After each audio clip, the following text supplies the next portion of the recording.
Assalamualaikum warahmatullahi wabarakatuh.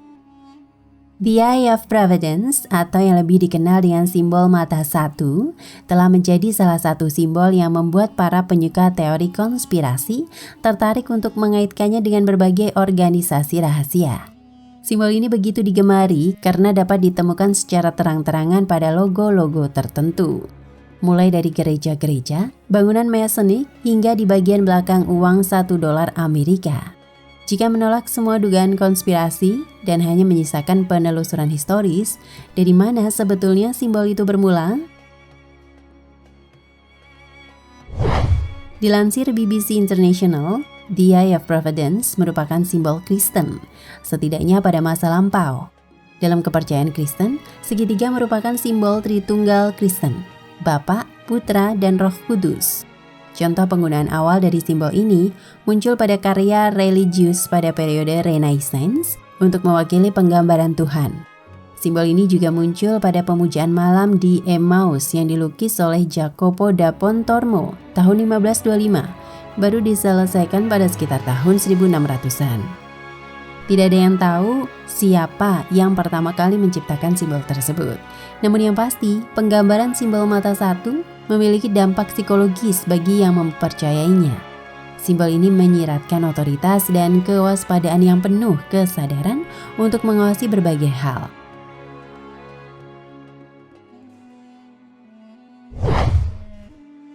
Jauh mundur ke belakang, sebagai contoh kasus terdahulu, tepatnya pada milenium ketiga sebelum Masehi, bangsa Sumeria membuat patung pemujaan dengan ukiran mata yang sangat besar. Hal ini dilakukan guna meningkatkan kewaspadaan masyarakat Sumeria dalam bertindak. Mereka juga mengadakan upacara di mana seniman menghidupkan patung dengan membuka mata patung tersebut. Bangsa Mesir kuno pun memiliki andil dalam penciptaan simbol mata satu.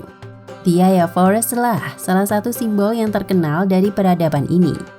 Simbol mata Horus sendiri merupakan simbol hasil kombinasi antara mata manusia dengan mata elang. Simbol ini banyak digunakan sebagai jimat pelindung dari mara bahaya. Akan tetapi, simbol mata Horus yang banyak digunakan di dalam tulisan Mesir kuno, hieroglif, tidak diterjemahkan sebagaimana mestinya. Pada awal penemuannya sekitar tahun 1400 hingga 1500-an, mereka mempercayai bahwa simbol ini memiliki kekuatan mistis dan makna menarik, bukan sebagai bahasa tertulis dengan tanda fonetik. Kepercayaan tersebut rupanya mempengaruhi dunia seni di Eropa. Ketika ensiklopedia simbol diterbitkan, seperti buku lambang dari Andrea Alchiati tahun 1531 dan Ikonologia dari Cesare Ripa, simbol visual kerap diterjemahkan dengan bantuan peserta yang terdaftar. Dalam hal ini, para peserta lah yang mengartikan dan membangun makna dari simbol tersebut, subjektivitas interpretasi. Alhasil, simbol seperti Eye of Providence pun sengaja dibuat esoterik. Simbol ini hampir dibuat khusus untuk ditafsirkan ulang, dan bahkan mungkin untuk disalahartikan. Dan ini benar-benar membuahkan hasil di akhir abad ke-18. Pasca Revolusi Prancis, Jean-Jacques Francois Le Barbier menampilkan teks deklarasi hak-hak manusia dan warga negara tahun 1789 dengan Eye of Providence di bagian atas. Di Inggris, Jeremy Bentham menugaskan arsitek Willy Revelli untuk mendesain logo baru penjara yang revolusioner. Desain yang dihasilkan secara mencolok menggambarkan Eye of Providence dikelilingi dengan kata-kata Mercy, Justice, and Vigilance.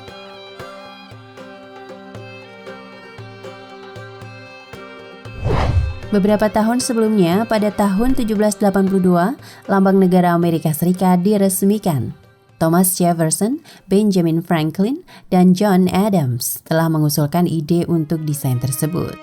Tetapi dalam pembuatannya, Charles Thomson, Sekretaris Kongres Kontinental, justru menampilkan piramida dan Eye of Providence.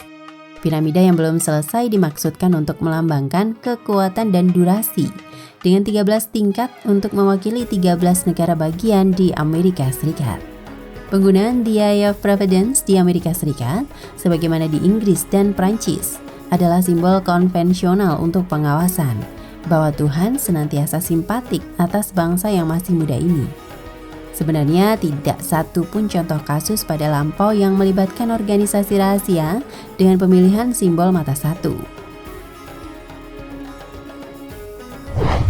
Simbol mata satu menjadi misteri di dunia. Banyak teori konspirasi terkait simbol mata satu tersebut. Di dalam Islam, simbol mata satu dikaitkan dengan sosok Dajjal, makhluk yang kemunculannya menjadi salah satu pertanda datangnya kiamat. Sebab beberapa hadis menyebut ciri-ciri Dajjal bermata satu. Rupanya patung simbol mata satu Dajjal berdiri tegap di Arab Saudi.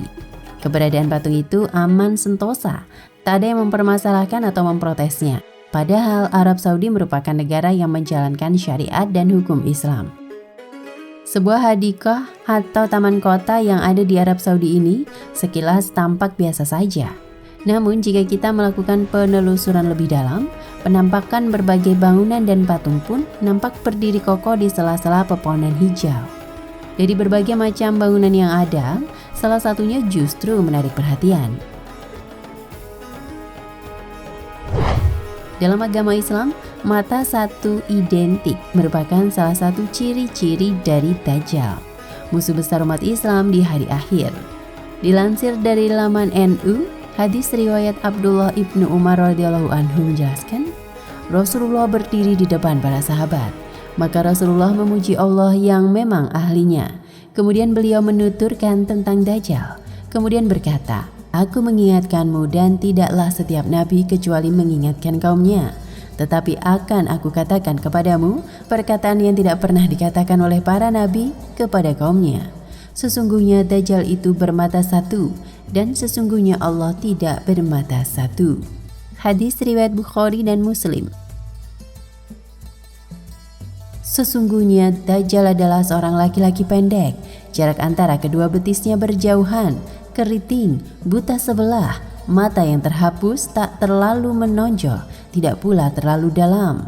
Maka jika dia melakukan kerancuan mengaku Tuhan kepadamu, maka ketahuilah Tuhanmu tidak buta sebelah. Hadis riwayat Abu Daud.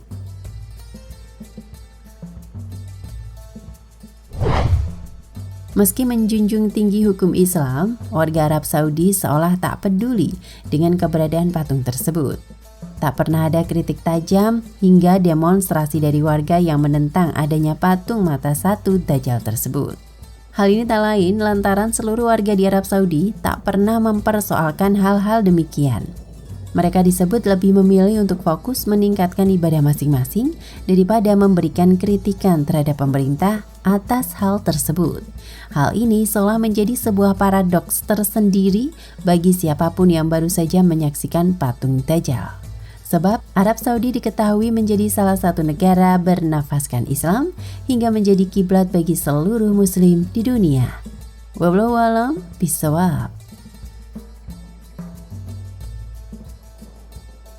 Nah pemirsa Ensiklopedia Al-Fatih, sampai di sini perjumpaan kita kali ini. Semoga menginspirasi.